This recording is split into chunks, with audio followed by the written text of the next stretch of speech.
Call to order the September 23rd, 2025 public hearing for the City of Tampa's Barrio Latino Commission. Welcome everyone. I'm Rich Simmons, Chair of the Commission. If you are here to present a project, we will have limited time to make your presentation, so we suggest being thorough but concise. When coming to the microphone, you will need to identify yourself and your relationship to the project. The commissioners will not ask any questions during your presentation. Your project should be presented in the following order: site plan, elevations, architectural details, wall sections. Staff presents staff report. We will then ask for public comment. Please state and spell your name clearly if you're here to speak for or against the project. Your time will be limited to 3 minutes, so take some time now to summarize your comments. Following public comment, the commissioners will be asking questions in the same order as the presentation. Next, the applicant will have 5 minutes for rebuttal. The public hearing will then be closed. After the public hearing is closed, no further testimony can be given. The commissioners will then discuss the case and make their decision based upon Chapter 27 of the City Code of Ordinances, the design guidelines, the Secretary of Interior standards, Historic Preservation Development Review Committee comments, and the testimony given today at this public hearing. The BLC can only act on items that are within our specific jurisdictional responsibility. Owner agents are independently responsible to obtain any appropriate permits and/or approvals. If you haven't already done so, please silence your cell phones. We'll start with the introduction of the commissioners, starting on my right. Vivian Solaga. Good morning, Leaving Wynn. Good morning, Chase Corley. Okay, and from staff, we have Dennis Fernandez, Ron Vila, Heather Bonds, Alexis Guzman, Jared Lardum, Bardem, and Dana Crosby Collier from Legal. Okay, we have the minutes from the July 22nd, 2025 packet. There was no meeting last month in our packet. Has everyone had a chance to review? Move to approve. Second. Okay. Any comments? All in favor? Said motion, say aye. Aye. Opposed? Motion carries. Mr. Fernandez. Sorry. Good morning, Commissioners. Welcome to this month's Barrio Latino Commission public hearing, and welcome to those joining us in our audience. Did want to just kind of circle back to welcoming Jared Varnum to the staff. He is going to be taking over the duties that Alexis has been completing for quite a while now, as she's moved on to another position within our department. So we feel very comfortable with the future under Jared's efforts. He's been very busy lately learning all the different requirements of each board and doing a great job. Also, in your packets is the 2026 BLC calendar. Those contain the dates of the public hearings in calendar year 2026, and we will also send that to you electronically for your use. I have the July and August 2025 administrative approvals to enter into the record. We can accept those by motion at the end of the meeting. With that, I'd like to now move into our monthly installment of Preservation in Progress. We can go to the PowerPoint for that, please. This month's focus on preservation in our city is going to be on the Interstate Historic Preservation Trust Fund, particularly the programs that compose that fund. We have a grant program, a low-interest loan program, and a matching grant program.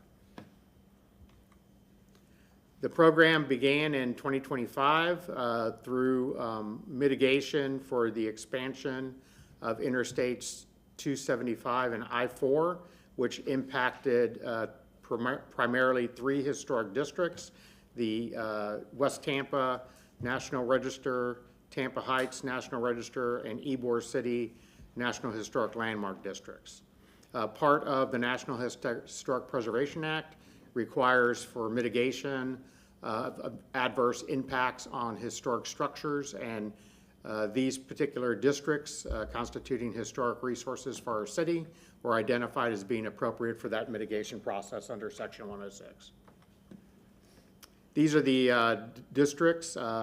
Anyone that is within these districts has the eligibility to apply for the funding if they meet the criteria for their particular building or income limits.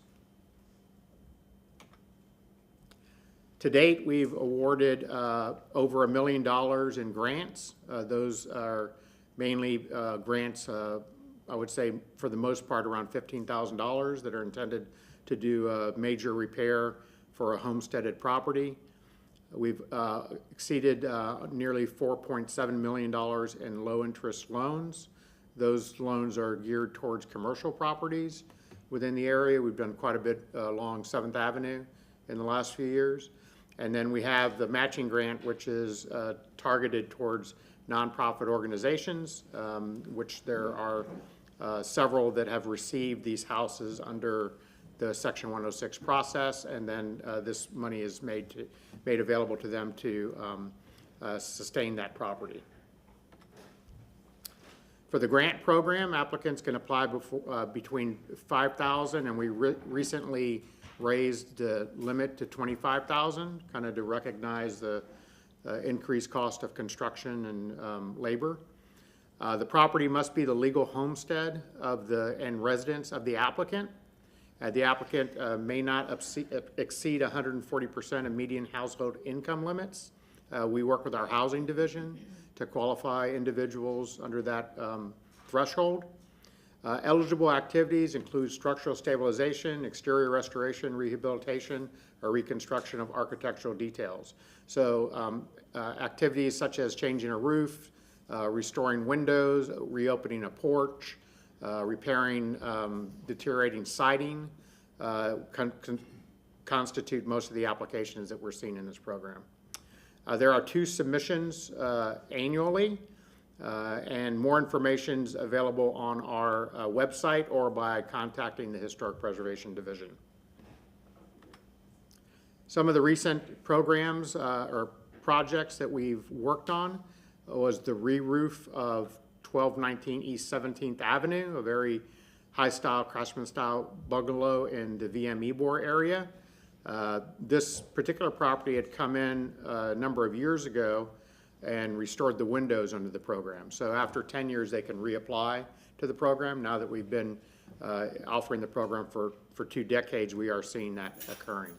In addition to the roof, we worked with the owner to restore the very character-defining retaining wall and to repoint and to paint that wall. This is a property in the Tampa Heights Historic District, 410 East U Street. We worked with the property owner to restore the original windows. He contracted with the historic window contractor who came in, evaluated the windows, and restored them back to their original appearance and function. The current deadline for the program, for the grant program, is October 1st, 2025. So anyone who's interested may once again visit our website or contact the staff. Would be happy to help you through the application process and meeting the submission requirements. And for more information, can visit the website. We also have featured the program within this month's edition of Tampa Bricks and Mortar, our reoccurring newsletter, which you have in your packets and which is available on our website. So this is a very positive program that seeks to kind of connect with owners of historic properties and assist them financially to offset some of the costs that we find are intrinsic with historic restoration projects. That concludes my presentation. And with that, we are ready to move on through our agenda. Move on to the disclosure of conflicts of interest and ex parte communication, and our legal counsel will lead that discussion. Good morning. Dana Crosby Collier from the City Attorney's Office. Does any member of the Commission have a conflict of interest with any item on the agenda this morning? I do not. Thank you. And has any member engaged in ex parte communication regarding any item on the agenda this morning? Have not. No. Thank you so much. We do not have any continuations to act upon this morning, so we will move into the swear-in. Anyone in the audience who's going to be presenting one of the items today or commenting on any of the items, if you could please stand and raise your right hand, including staff. Do you solemnly swear or affirm that the testimony that you will be presenting today is the truth, the whole truth, and nothing but the truth? I do. And with that, we are ready for our first case, which is for the property at 2234 East 7th Avenue, and Heather Bonds will introduce the case.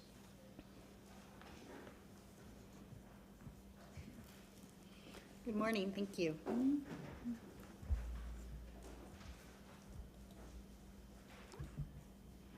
Heather Bonds, Historic Preservation Specialist. This is for case BLC Tax 2501, a request for a Part 2 review of an ad valorem historic preservation tax exemption.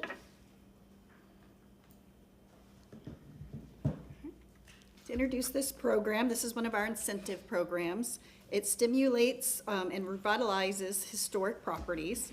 It eases the burden of maintaining these properties for property owners. And eligible properties are those designated in local historic districts and our local landmarks.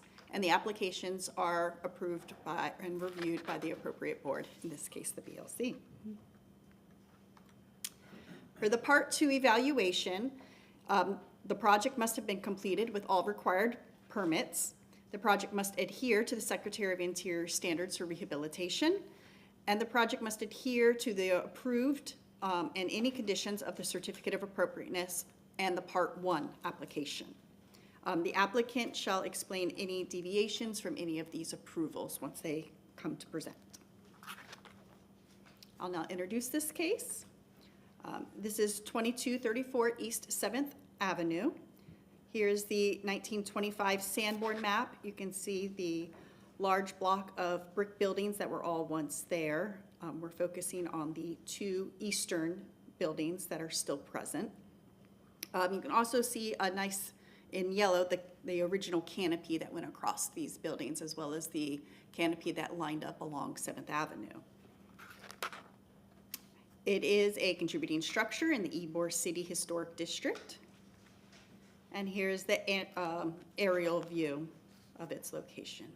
You can now see some of those buildings have since disappeared, and there's a parking lot adjacent to the two main structures. All right, these are the associated BLC cases that came before the board and some administrative reviews for the re-roof and such. This is the proposed plans presented during the Part 1 application. And here is the before and after. And I'll now introduce Stephanie Farrell, our applicant, to present the case.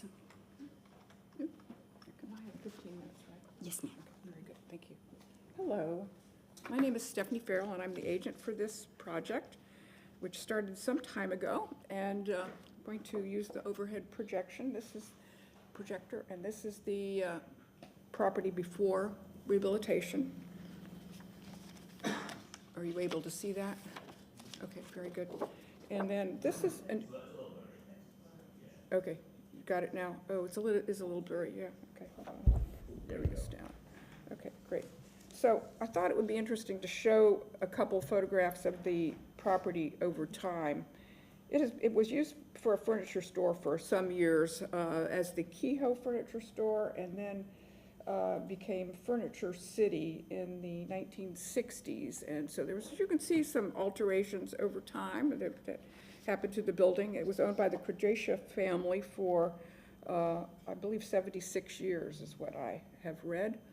And so here is the southeastern corner of the building in the 1960s. And then in the 1970s, it was Furniture City, and then it became it became Design Interiors, and so it had this on the front, which covered the building. So there has been a lot has happened in its contemporary history. Site plan wise, it is located at the corner of 23rd and 7th Avenue, outlined by that dotted dashed line.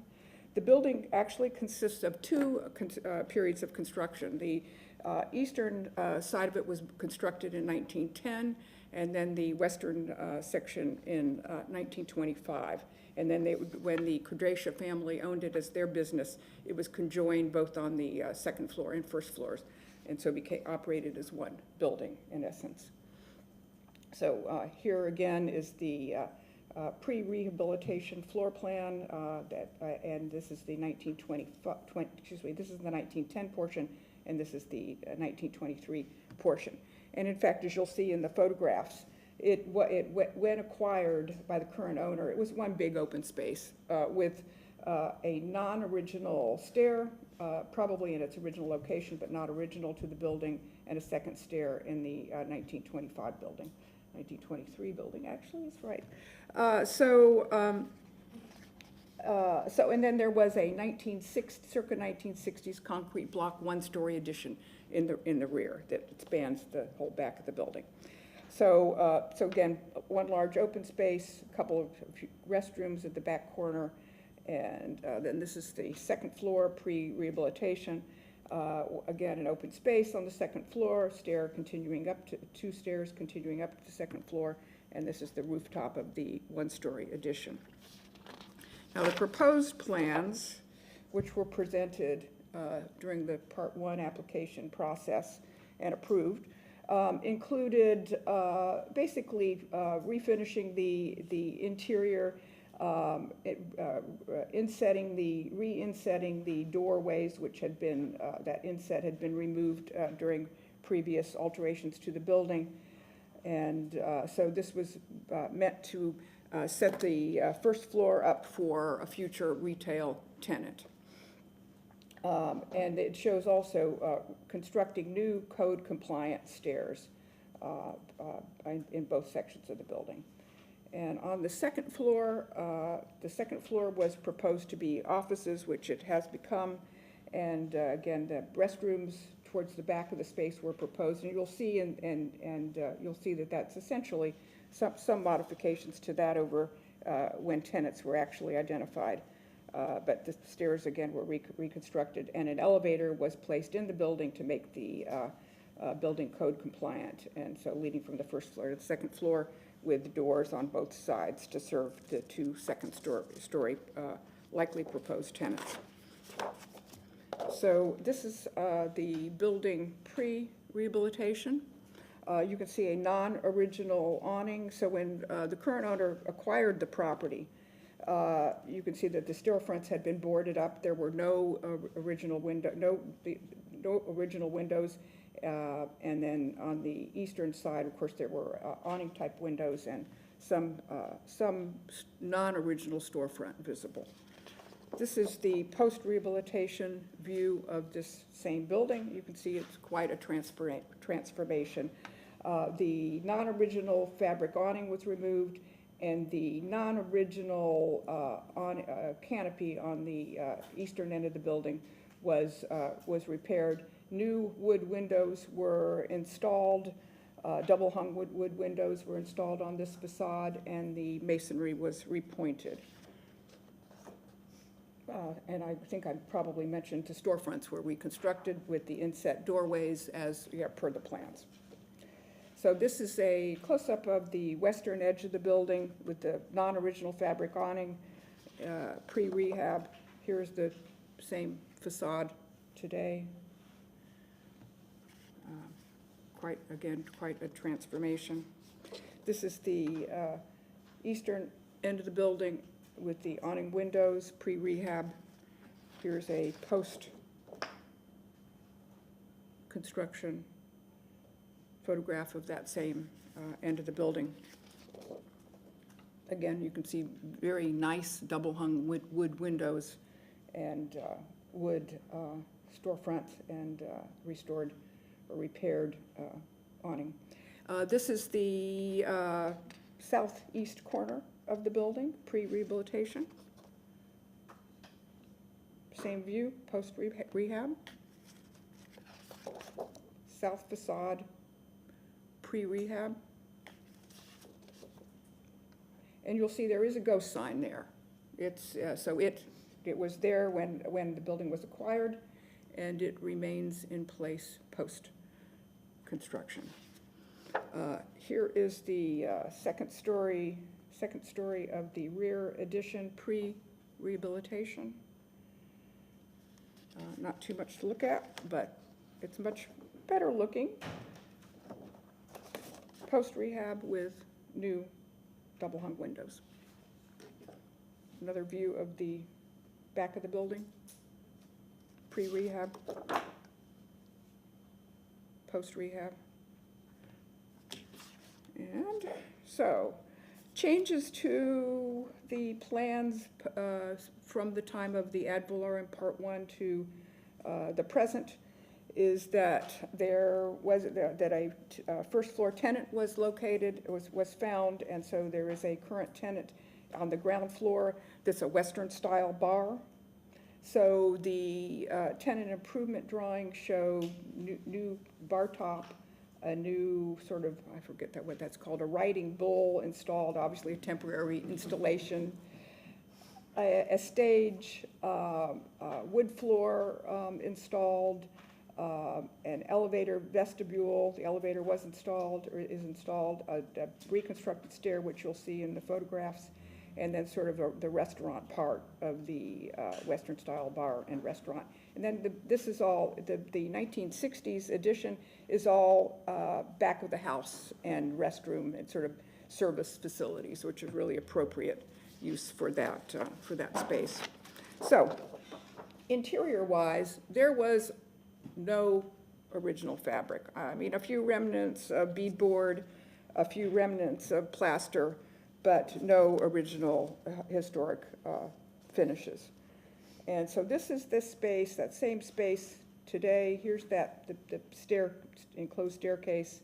We're looking back towards the stage. We're looking east in that space. So what's important here is we've got a combination of wood floor, stained concrete floor, beadboard ceiling, exposed ductwork, painted to match the ceiling as the National Park Service requires. This is a tax credit project as well, and painted fire sprinkler system. The fire sprinkler was not designed at the time of the Part 1, but as you can see, it's fairly subtle. So looking due east on the second floor, we're looking towards the 3 windows that face 23rd Street. Again, just, drywall, some exposed columns, and that's it. Here's the space today. And again, beadboard ceiling, exposed ductwork, wood floor, stage in the background, and here's the restored storefront.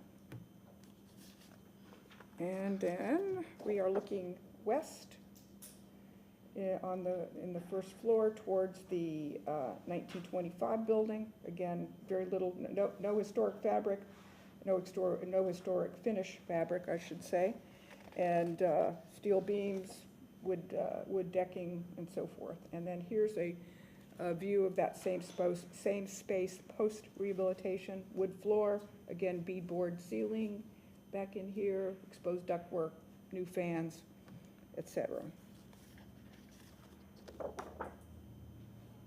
Here we're further west in the building, looking into what will become a sort of the restaurant space of this bar and restaurant.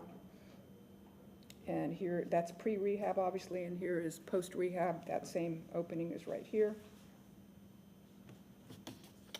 And then this next photograph shows we're standing almost under the wall between the 1923 and the 1910 building. So this would have been a masonry wall, but it had been opened again years ago, probably decades ago to be more precise. And here is a view looking at the sort of east side of that original wall in the new bar area. Again, what's important here is we have a beadboard ceiling. We have a concrete floor. The original floors were concrete on this level, and a new bar, so forth, painted exposed ductwork. And then here we are on the western side of that original dividing wall between the two buildings, and we're looking south towards the reconstructed storefront. And it has, as you can see, it's has the same exposed ductwork, et cetera. And further into that same space, closer view of the reconstructed storefront in the restaurant space. Okay, so back to the rear addition to the building, the 1960s addition. And you see exposed bar joists and steel beams, et cetera. Definitely a utilitarian appearance.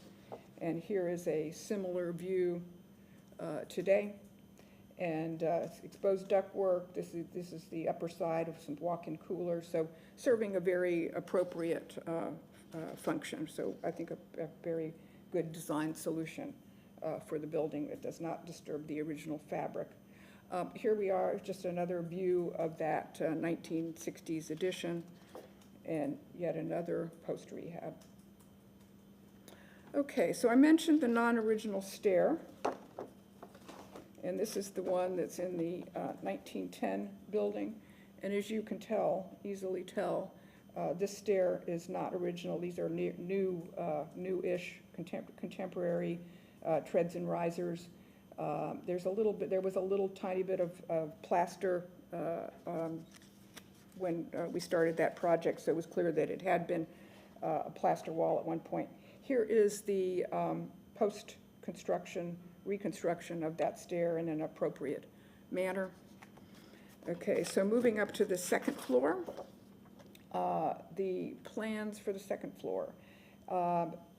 It was planned that this second floor would be office use, and there is a current tenant in this space, and this is one large open space. Now, the original materials in the 1923 building were included wood floor, and there were exposed columns that had at some point had some finish on them, and there's some furring strips on the wall, and it's pretty nondescript. Anyway, this is so we see an extension of the new stairs to the second floor.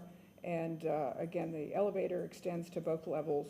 Actually, the 1923 version of this part of the building is about 2.5 feet below. This floor is 2.5 feet below the floor of the 1910 building. So the elevator has 2 doors.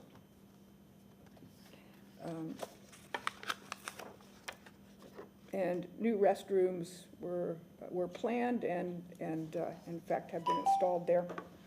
Well, I'm close to being finished. So this is the second floor, looking west, post-construction in the 1923 building. And, or actually, we're in the 1910 and we're looking into the 1923. Here is the second floor of this building. And it may not be real clear, but this is a beadboard ceiling. The flooring here had been a carpet when the property owner found the building. It was actually carpet over plywood, so there was no original flooring on this level. The ductwork is exposed, painted to match the ceiling as required by the Park Service. And windows have been reopened, and you will see the new double-hung windows. And you'll see a skylight there. This is pre-rehab version of the skylight.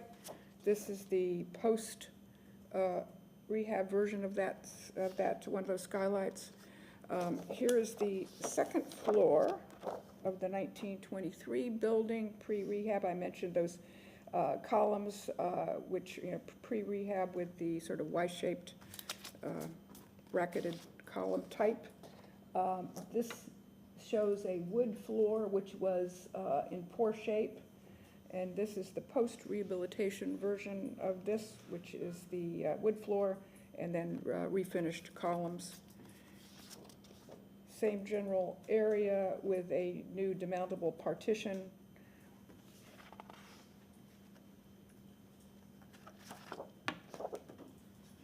And pre-rehab of the second floor. Post-rehab view of that same view. Close-up of one of the windows, pre-rehab. Close-up of one of the windows, post-rehab stair that leads to the rooftop of the 1960s addition, pre-rehab and post-rehab. And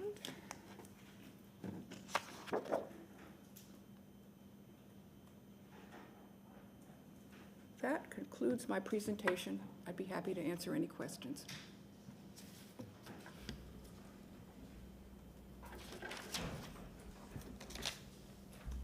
Thank you, Stephanie. That was wonderful. Staff found that this rehabilitation project meets the required conditions of the Part 2, in that the project has been completed with all required permits. The project adheres to the Secretary of Interior's standards for rehabilitation. The project adheres to the approved and all conditions of the Certificate of Appropriateness and the approved Part 1 application. Staff respectfully requests the Barrio Latino Commission to make a recommendation to City Council whether to grant a historic preservation tax ad valorem to 2234 East 7th Avenue. And I'm here for questions. Great, thank you. Is anyone here from the public wishing to comment on this case? Please step forward. Seeing none, we can start with some questions of the applicant, starting with JC. Any questions? Actually, I don't have any questions at this time. Thank you. I do. Hi, Stephanie. Hi. Is the mechanical unit on that lower roof screened in any way on the east side? No, How far away is it from the edge? Because it was hard to tell. from the- probably about 12 feet, 15 feet, something like that. Okay, thank you. There No were question. mechanical units on, you know, pre-rehab, as you might imagine, so. Understood. Thank Yeah. you. No questions. And nor do I. It was a very thorough presentation, and the rehabilitation was excellent. Glad Thank to you. see it happening.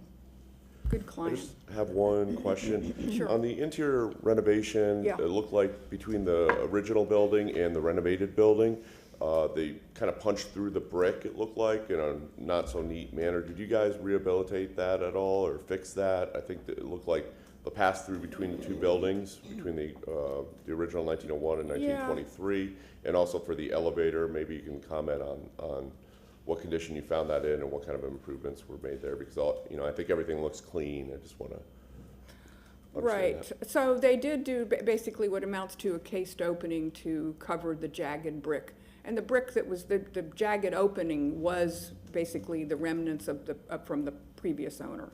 So they did not do a new opening there. Right. They basically finished it off. Yeah, and I think the work is, it looks great. I think good attention to detail of all the architectural details that we see there, so your team should be commended. Okay, you have a few minutes if you want to rebut or summarize the project, and we're going to go ahead and close the public hearing. I would just say, we're fortunate to have some good people working in Ybor City, so that's my comment, including the property owner. Thank you, Ms. Farrell.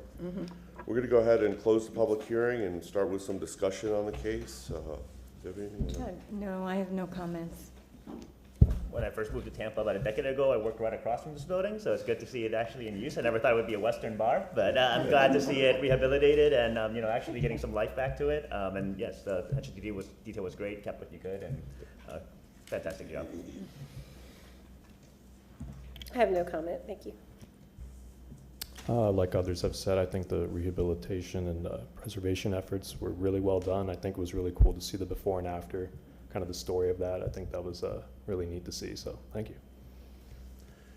Yeah, I concur with all my commissioners' comments. I think the project, you started off with not much of anything and really worked through in all the proper detailing here to bring this building back to life. So your entire project team should be commended. And I don't see any reason why this wouldn't go through. So I think we're ready for a motion. I say move to approve the ad valorem tax exemption application part 2 for the plans presented at this public hearing in case number BLC tax 25-000001 for the property located at 2234 East 7th Avenue for the rehabilitation of this property because based on the facts in the record, the proposed project is consistent with the Secretary of Interior standards for rehabilitation and guidelines for rehabilitating historic buildings. Second. Okay. All in favor of said motion, say aye. Aye. Opposed? Motion carries. Congratulations. Thank you.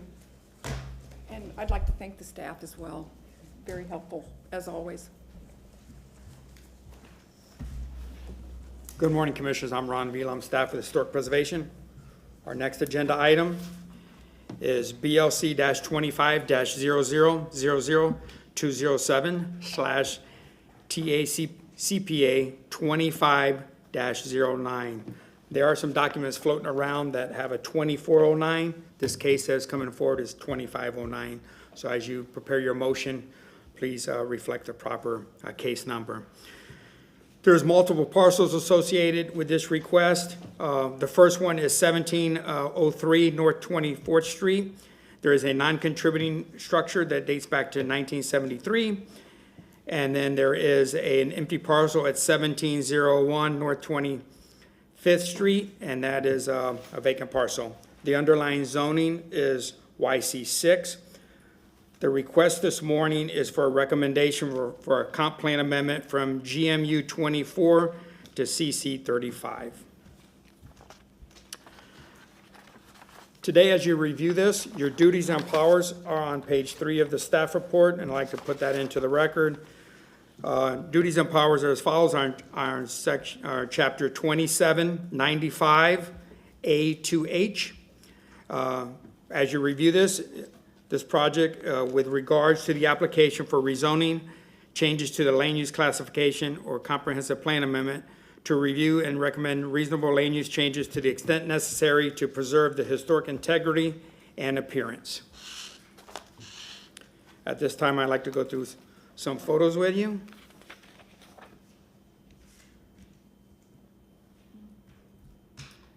This is the 1929 Sanborn map. The red line indicates the boundaries of the local historic district.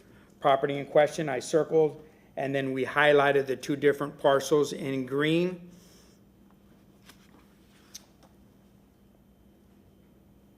Just another illustration. There are multiple comp plan amendments moving forward. This is 2509.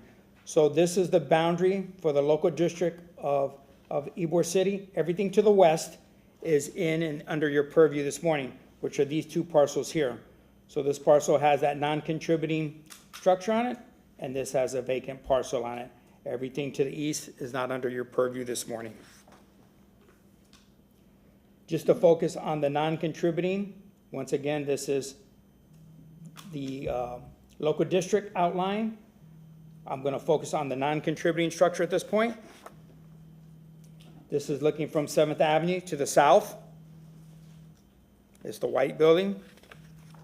And as you go around to the south of the building, what abuts the railroad tracks, it's this portion here. And just getting a different perspective, looking back towards the west from 24th Street. This is the project. Obviously, you see the railroad tracks as you work your way to the south.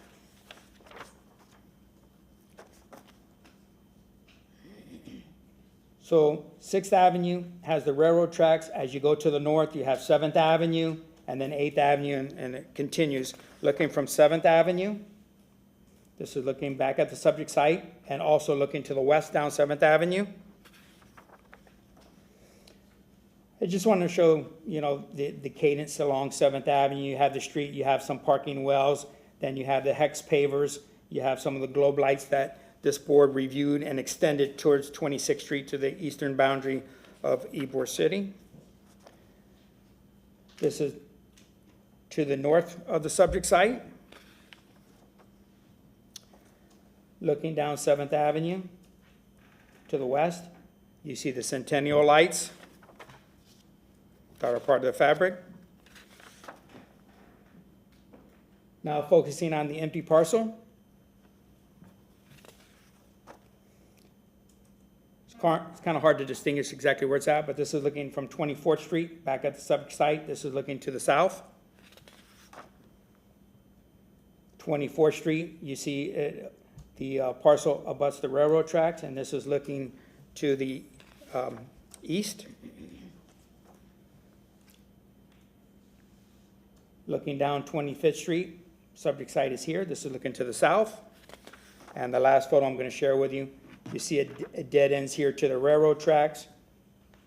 Now my back is at the end of the street, looking back into the district to the north. That concludes the photo presentation. I'll have the agent address the board at this time.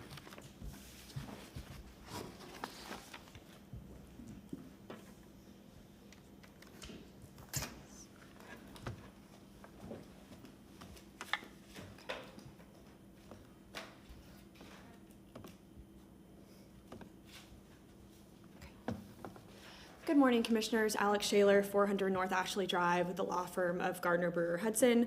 I am here on behalf of the applicant for a recommendation on a comprehensive plan amendment.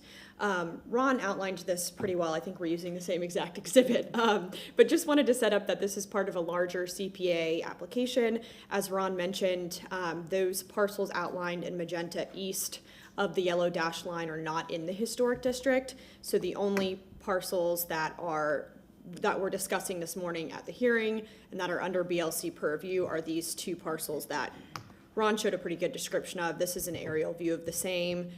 There's the warehouse, as Ron mentioned, that is a non-contributing structure, and then the southern part of that vacant land that runs between the parallel corridors of 25th and 26th. So the actual request that we have before you this morning, currently this land, as shown in purple, it's designated as GMU 24, which is General Mixed Use 24. What we are proposing is to change that designation to CC 35, which is the color in red. So essentially, what we're trying to do is take some of that CC 35 along 7th and extend that further south to cover these two parcels that are part of the application. There is precedent for this, and I'll talk a little bit more about this later on in the presentation. But as you can see in the left side of the picture, currently that CC 35 on the next block over and the block over from that extends further south, almost down to 3rd Avenue. So there is precedent for the extension of this land use category further south. This is some of the technicalities of what we're requesting. It's a very slight increase in density and intensity. Currently allowed today, 24 dwelling units per acre. What would be proposed at CC 35 would be 30 units an acre. Again, slight increase. Same with the intensity, 1.5 FAR is allowed currently. With CC 35, we'd be able to go up to a 2.0 FAR. From a use perspective, most of the uses that are allowed in GMU 24, if not all, are allowed in CC 35. Residential, commercial, certain light industrial uses that fall within that CI or commercial intensive zoning category. But we're not exactly filing this for an increase in density or intensity, and I know that's kind of typically what's usually in pursuit with these applications. This is being filed because of the basis or the nature of the GMU 24 category. This is a screenshot from the comprehensive plan, and as you can see, I've highlighted some areas in yellow. In the category description, GMU 24 is traditionally defined to cover areas that have no clear identifiable development trend.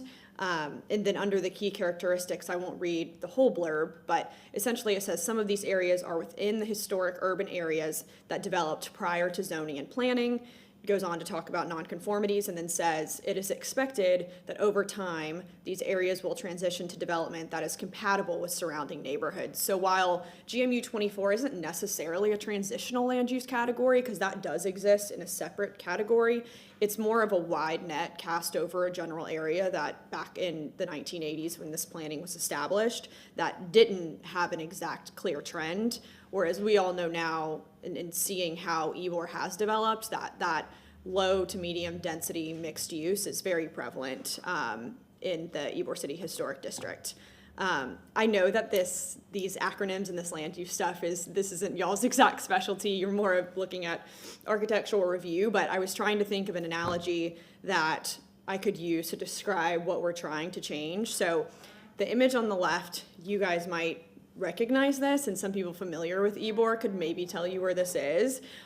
This is a portion of 15th Street, but however, with the image on the right, you can see the wrought iron balconies, you can see that arch above the street. I mean, you can see kind of that honeycomb pattern in the sidewalk. You know this is 7th Avenue. And so I would think of 7th Avenue as CC 35 and think of GMU 24 as, you know, just a lesser known street in Ybor. Like, we are trying to get to a land use designation that planning commission, zoning staff, everybody is more familiar with, and it's going to be more palatable when we file these eventual larger applications like our incoming PDAs and stuff like that. It's just an easier land use category to work with. As Ron mentioned earlier, you all are charged with recommending reasonable land use changes. We feel that this is a reasonable land use change for a couple different reasons. As on some of the slides that I showed earlier, CC 35, the designation that we're requesting, is present in the vicinity. It's also a prevalent category in the Ybor City Historic District.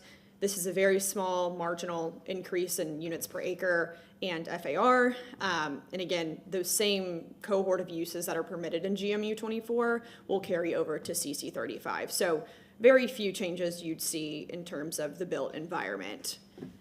Staff reviewed this and did find this consistent, and we also presented this to the Planning Commission Board back in August, and they came up with a recommendation of consistency to forward on to City Council. So with that, I'll conclude the presentation, but I'm more than happy to answer questions if you have them.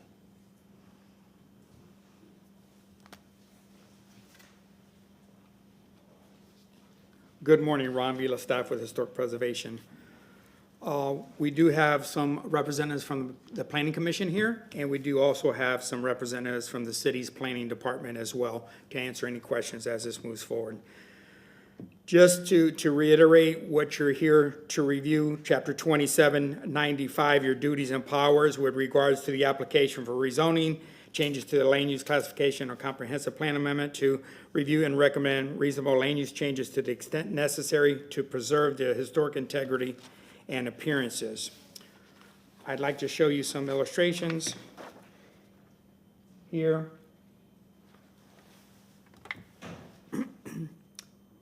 Once again, this is the boundaries, our eastern boundary for Ybor City. We're looking at these two parcels here. This is the current land use classification. As indicated over here, this is GMU 24. You see the shading here, how it's representative within this quadrant. And then you also see the red is what they're proposing to do is the CC 35 here. So it's not foreign to this area here.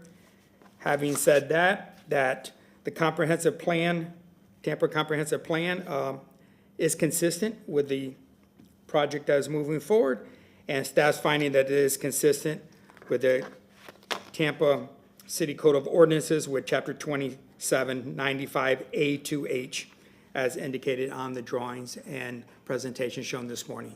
I'm here to answer any questions. Is anyone here from the public wishing to comment on this case? Please identify yourself. Okay, seeing none, we can start with some questions of the applicant.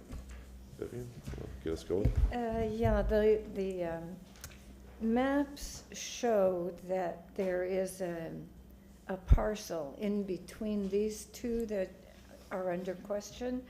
What is the status of that? It's not under current ownership of this specific applicant, so we don't have the authority to request it, but that owner could come and request a similar designation too, if they wanted. Okay. That was it? That was my only question. No questions. Can you speak to the more restrictive measures under CC 35 versus the GM 24 for residential uses? Sure. So it still allows, CC 35 allows single-use residential, and so does GMU 24. So there isn't necessarily anything more strict. I don't know if, Danny, you want to speak to that, but not that I know of. Good morning, Danny Collins with your Planning Commission staff. So the CC 35 would be would allow additional density and intensity than what is allowed under the GMU 24. So that's it's less restrictive in that sense. Does it allow for single residential homes? Or Yeah. is it more in keeping with multifamily? Both categories allow consideration of single family, multifamily, and various housing types like single family attached type uses. Okay, thank you.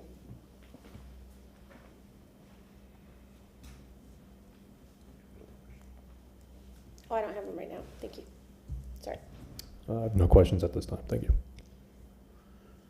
I noticed some, in both the planning commission and city staff reviewed these applications, noted some inconsistencies within their report. I just want to get some feedback from you on that. I believe that those inconsistencies were related to the parcels that are outside of the local historic district, and do not affect the properties that were in question today. Can you address that a little Sure, bit? yeah, I can, and I'll bring them up to speak to because I don't want to speak incorrectly. But yeah, from our discussions with Planning Commission, their inconsistency finding in the staff report from Planning Commission staff was largely related, yes, to the parcels that we were changing east of the district. We were doing light industrial to UMU 60, which is obviously a more intense mixed use district. And given the fact that these parcels do fall within the coastal high hazard area, in industrial preservation, they did find it inconsistent.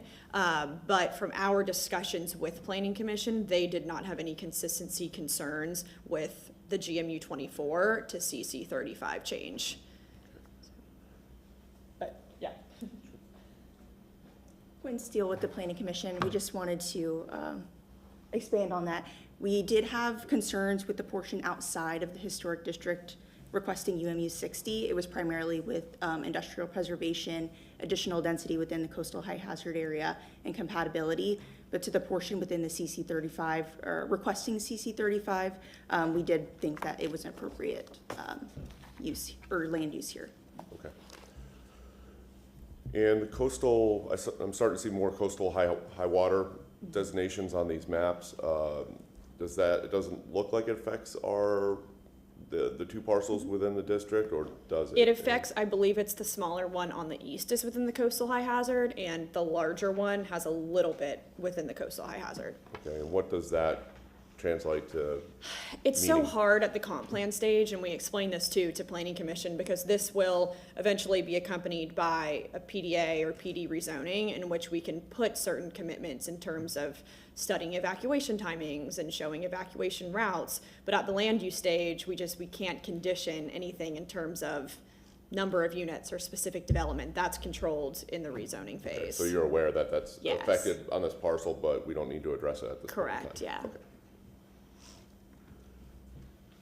Any other questions? No? Okay.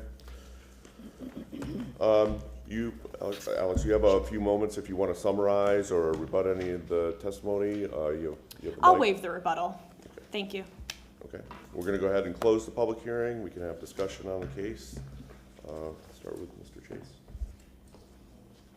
Yeah, I have no comments at this time. Thank you.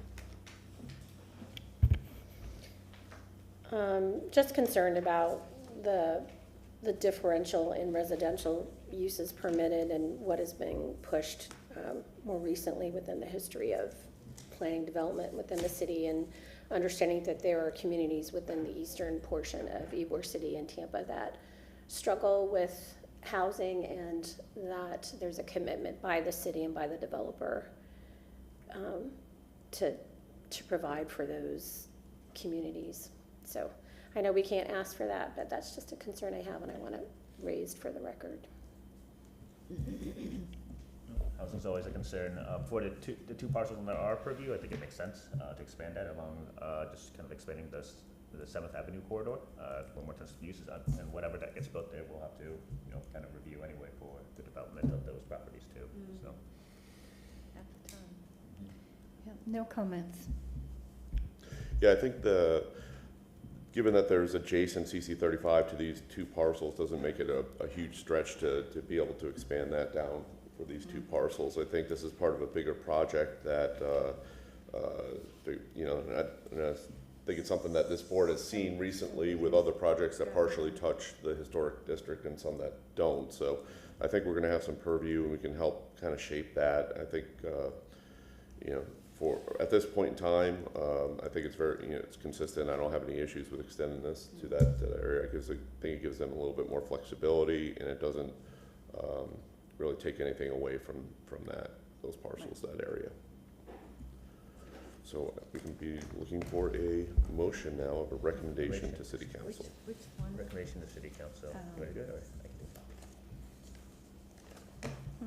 Alright, so, move to recommend City Council to approve BLC 25-000207/TACPA 2509 for the property located at 1701 North 25th Street and 1703 North 24th Street for the proposed rezoning from, for the proposed land use change from from a comp plan amendment from GMU 24 to CC-35, for the reasons that the request is consistent with the City of Tampa Code of Ordinances with section 27-95A2H per plan dated August 12th, 2025.